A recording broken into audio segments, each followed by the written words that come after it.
beli salam. Pengertian salam. Salam adalah transaksi jual beli di mana barang yang diperjualbelikan belum ada. Oleh karena itu, barang diserahkan secara tangguh, sedangkan pembayaran dilakukan tunai. Bank bertindak sebagai pembeli, sementara nasabah sebagai penjual.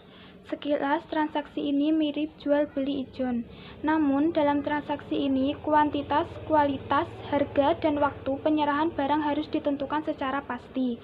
Dalam praktek perbankan, ketika barang telah diserahkan kepada bank, maka bank akan menjualnya kepada rekanan nasabah atau kepada nasabah itu sendiri secara tunai atau cicilan. Harga jual yang ditetapkan bank adalah harga beli bank dari nasabah ditambah keuntungan. Dalam hal bank menjualnya secara tunai biasanya disebut pembiayaan talangan. Sedangkan dalam hal bank menjualnya secara cicilan, kedua pihak harus menyepakati harga jual dan jangka waktu pembayaran. Harga jual dicantumkan dalam akad jual beli dan jika telah disepakati tidak dapat berubah selama berlakunya akad. Umumnya, transaksi ini diterapkan dalam pembiayaan barang yang belum ada seperti pembelian komoditi pertanian oleh bank untuk kemudian dijual kembali secara tunai atau secara cicilan. Dasar hukum salam. Yang pertama, di dalam Al-Quran, Surat Al-Baqarah, Juz 2, ayat 282, yang artinya, "Hai orang-orang yang beriman, apabila kamu bermuamalah tidak secara tunai untuk waktu yang ditentukan, hendaklah kamu menuliskannya." Yang kedua terdapat di dalam hadis, yang artinya Ibnu Abbas meriwayatkan bahwa Rasulullah Shallallahu Alaihi Wasallam datang ke Madinah di mana penduduknya melakukan salaf atau salam dalam buah-buahan untuk jangka waktu 1, 2, dan 3 tahun. Beliau berkata, barang siapa yang melakukan salaf atau salam, hendaknya ia melakukan dengan takaran yang jelas dan timbangan yang jelas pula untuk jangka waktu yang diketahui. Nah, bagaimana dengan operasional salam ini? Operasional salam, syarat utama salam adalah barang atau hasil produksi yang akan diserahkan kemudian tersebut dapat ditentukan spesifikasinya secara jelas seperti jenis, macam, ukuran, mutu, dan jumlahnya. Apabila ternyata nanti barang yang diserahkan tidak sesuai dengan spesifikasi yang ditentukan di awal, maka nasabah harus bertanggung jawab dengan cara menyediakan barang sejenis yang sesuai dengan spesifikasi atau mengembalikan seluruh uang yang telah diterima. Yang keempat, kita akan membahas tentang rukun dan syarat salam. Salam memiliki rukun dan syarat yang harus dipenuhi, yaitu yang pertama, orang yang berakad, muslim atau pembeli, dan muslim ilaih atau penjual. Adapun syarat orang yang berakad harus balik dan berakal. Yang kedua, objek akad dalam jual beli salam, yaitu barang yang dipesan harus jelas, ciri-cirinya, harganya, dan jelas waktu penyerahannya ketika akad. Jadi, pembayaran dilakukan pada waktu akad, karena jual beli ini bertujuan untuk membantu pedagang yang tidak punya modal. Yang ketiga, sigat atau ijab dan qabul atau serah terima. Pada ijab dan qabul haruslah dengan pernyataan yang jelas dan dipahami kedua belah pihak, tidak mengandung makna ganda.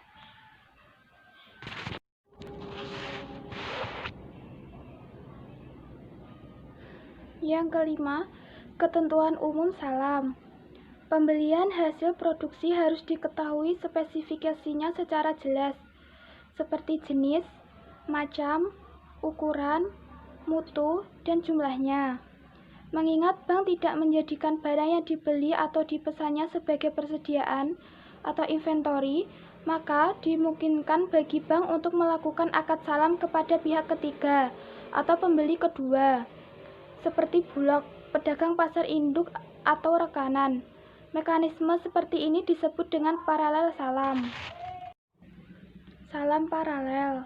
Dalam teknis perbankan, barang yang dibeli oleh bank seperti padi, jagung, cabai tidak dimaksudkan sebagai inventory, sehingga bank melakukan akad salam kepada pembeli kedua, misalnya kepada bulog, pedagang pasar, induk, atau grosir. Inilah yang dikenal sebagai salam paralel. Dibolehkan melakukan salam paralel dengan syarat akad kedua terpisah dari akad pertama, dan akad kedua dilakukan setelah akad pertama sah.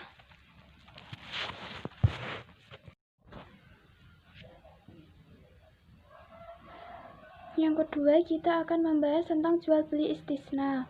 Pengertian istisna. Jual beli istisna menyerupai jual beli salam.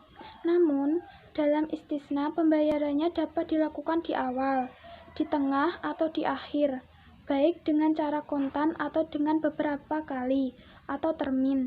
Pembayaran dalam jangka waktu tertentu sesuai dengan kesepakatan. Skim istisna pada lembaga perbankan syariah umumnya diaplikasikan pada pembiayaan, manufaktur, dan konstruksi. Dasar hukum istisna. Karena istisna merupakan akad jual beli, maka secara umum landasan syariah yang berlaku pada jual beli juga berlaku pada istisna. Mazhab Hanafi menyetujui kontrak istisna atas dasar istihsan karena alasan berikut. Yang pertama, masyarakat telah mempraktikkan istisna secara luas tanpa ada keberatan. Yang kedua, dalam syariah dimungkinkan adanya penyimpangan terhadap qiyas berdasarkan ijma' ulama. Yang ketiga, istisna didasarkan atas kebutuhan masyarakat, sesuai dengan aturan umum mengenai kebolehan kontrak selama tidak bertentangan dengan nas atau aturan syariah.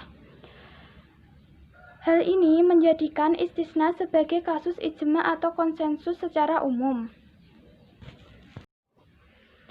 Rukun dan syarat istisna. Sebagaimana akad jual beli, istisna juga memiliki rukun dan syarat. Adapun rukun istisna adalah: yang pertama, orang yang berakad, mustasni atau pembeli, dan sa'ni atau penjual. Yang kedua, objek yang diakadkan, barang dan harga. Yang ketiga, sigat atau ijab qabul. Sedangkan syarat istisna dapat disebutkan sebagai berikut. Yang pertama, kedua belah pihak yang bertransaksi berakal, cakap hukum, dan mempunyai kekuasaan untuk melakukan jual beli. Yang kedua, ridho atau kerelaan dua belah pihak dan tidak ingkar janji.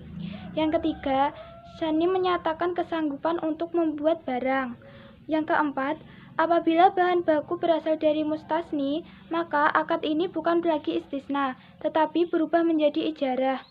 Yang kelima, apabila isi akad mensyaratkan sani hanya bekerja saja, maka akad ini juga bukan lagi istisna, tetapi berubah menjadi ijarah. Mas'nu atau barang yang dipesan mempunyai kriteria yang jelas seperti jenis, ukuran, mutu, dan jumlahnya. Yang ketujuh, barang yang dipesan tidak termasuk kategori yang dilarang syarak atau najis, haram atau tidak jelas atau menimbulkan kemudaratan.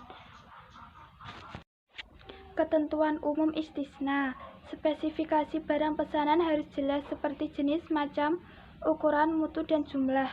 Harga jual yang telah disepakati dicantumkan dalam akad istisna dan tidak boleh berubah selama berlakunya akad. Jika terjadi perubahan dari kriteria pesanan dan terjadi perubahan harga setelah akad ditandatangani, maka seluruh biaya tambahan tetap ditanggung nasabah. Istisna paralel. Dalam sebuah kontrak istisna, bisa saja pembeli mengizinkan pembuat barang menggunakan subkontraktor untuk melaksanakan kontrak tersebut. Kontrak baru ini dikenal sebagai istisna paralel. Yang ketiga, kita akan membahas tentang murabahah. Pengertian murabahah. Murabahah berasal dari kata ribun, yang berarti untung atau keuntungan. Jadi, murabahah berarti saling menguntungkan. Dengan demikian, murabahah adalah jual beli barang pada harga asal dengan tambahan keuntungan yang telah disepakati. Dalam istilah teknis perbankan syariah, murabahah ini diartikan sebagai suatu perjanjian yang disepakati antara bank syariah dengan nasabah, di mana bank menyediakan pembiayaan untuk pembelian bahan baku atau modal kerja lainnya yang dibutuhkan nasabah, yang akan dibayar kembali oleh nasabah sebesar harga jual bank atau harga beli bank plus margin keuntungan pada waktu yang telah ditetapkan. Dalam murabahah, penjual harus memberitahu harga produk yang dia beli dan menentukan suatu tingkat keuntungan sebagai tambahannya. Murabahah dapat dilakukan untuk pembelian dengan sistem pemesanan. Dalam Imam Syafi'i menamai transaksi ini dengan istilah al-amir, bi al-syira. Dalam hal ini, calon pembeli atau pemesan dapat memesan kepada seseorang, atau sebut saja pembeli, untuk membelikan suatu barang tertentu yang diinginkannya. Kedua belah pihak membuat kesepakatan mengenai barang tersebut serta kemungkinan harga asal pembelian yang masih sanggup ditanggung pemesan. Setelah itu, kedua belah pihak juga harus menyepakati beberapa keuntungan atau tambahan yang harus dibayar pemesan. Dasar hukum murabahah. Yang pertama, terdapat di dalam Al-Quran Surat Al-Baqarah Juz 2 ayat 275 yang artinya, padahal Allah telah menghalalkan jual beli dan mengharamkan riba. Yang kedua, terdapat dalam hadis yang artinya dari Suhaib Al-Rumi bahwa Rasulullah SAW bersabda, 3 hal yang di dalamnya terdapat keberkatan, jual beli secara tangguh, mukharadah atau mudharabah, dan mencampur gandum dengan tepung untuk keperluan rumah, bukan untuk dijual. Hadis riwayat Ibnu Majah. Kita akan membahas tentang operasional murabahah.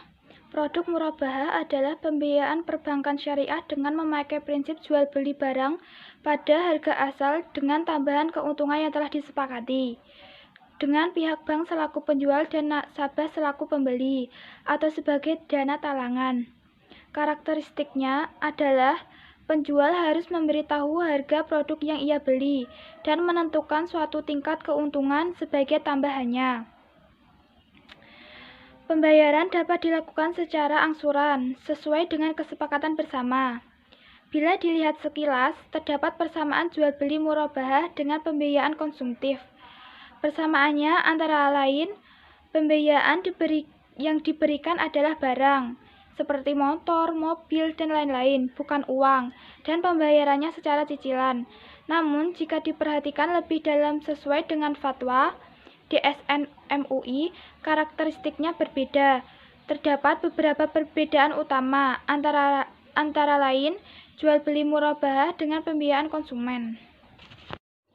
Rukun murabahah. Pihak yang berangkat, yang pertama pihak yang berangkat, penjual dan pembeli.